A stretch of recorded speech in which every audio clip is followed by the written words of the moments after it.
country from the local level to federal level. All the Nepalese citizens are fed up of corruption. Every youth are going outside the country, so we want to protect our youth and make the country's economy better. For that, we need a new youth, new power and new politicians who are well educated to move the country forward. Also, the recent happenings of social media ban and social media ban by the government, extremely it is against our freedom of speech, and they want to control us just like a dictator. I don't know what to expect from this politician. I am just fed up just like the others. So we are against this movement and to bring a new Nepal for our good and youth.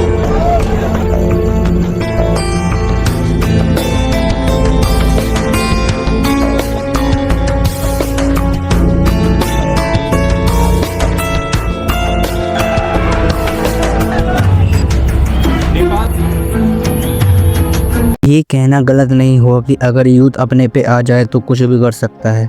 इसी नेपाल की youth जिसे जैन जी कहा जाता है, उसी ने नेपाल की सरकार गिरा दी।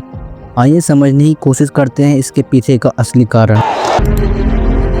नमस्कार दोस्तों, 2008 से पहले नेपाल में कोई डेमोक्रेसी नहीं थी, कोई कॉन्स्टिट्यूशन नहीं था। लगभग 17 साल पहले नेपाल देश एक डेमोक्रेटिक कंट्री बना। उससे पहले यहाँ कोई इलेक्शन नहीं होते थे। यहाँ राजा महाराजाओं का राज था। नेपाल के आखिरी राजा का नाम ज्ञानेंद्र वीर विक्रम शाहदेव था, जिन्होंने 2001 से 2008 तक राज किया। अगर मुद्दे पर वापस आए तो दोस्तों, इस प्रोटेस्ट के पीछे का कारण सोशल मीडिया ऐप बताया जा रहा है, जो कि कुछ हद तक सही है। लेकिन इसके अलावा करप्शन, अनएम्प्लॉयमेंट, मिसगवर्नेंस और नेपोटिज्म जैसे कई बड़े कारण हैं। All the Nepalese citizens are fed up of corruption. Every youth are going outside the country, so we want to protect our youth and make the country's economy better. For that, we need a new youth, new power and new politicians who are well. Social media app इसका कारण इसलिए बताया जा रहा है क्योंकि कुछ दिनों पहले नेपाल की सरकार ने 26 सोशल मीडिया ऐप पर बैन लगा दिया था, जिसमें इंस्टाग्राम, फेसबुक, ट्विटर और व्हाट्सएप जैसे ऐप शामिल थे, केवल चाइना के टिकटॉक को छोड़कर। इसके पीछे का रीजन सरकार ने ऑनलाइन फ्रॉड, साइबर क्राइम और जैसे केस बताए हैं। इसके बाद 8 सितंबर 2025 को हजारों लोग नेपाल की कैपिटल काठमांडू में इकट्ठे हुए प्रोटेस्ट करने के लिए। ये प्रोटेस्ट पूरी तरह नॉन वायलेंस था। इसके बाद सरकार के द्वारा पुलिस को तैनात कर दिया जाता है प्रोटेस्ट को रोकने के लिए।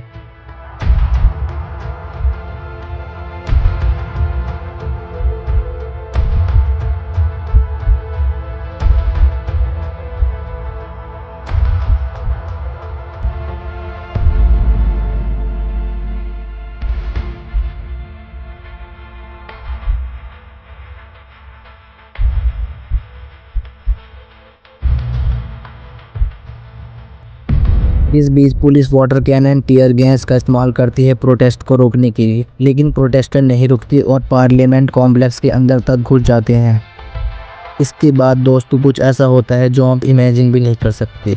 इसके बाद पुलिस ओपन फायर कर देती है, जिसे देखकर पूरा देश दंग रह जाता है। इस ओपन फायर में 19 प्रोटेस्टर मारे जाते हैं, 400 से ज़्यादा लोग घायल हो जाते हैं। इसमें एक 12 साल का बच्चा भी मारा जाता है।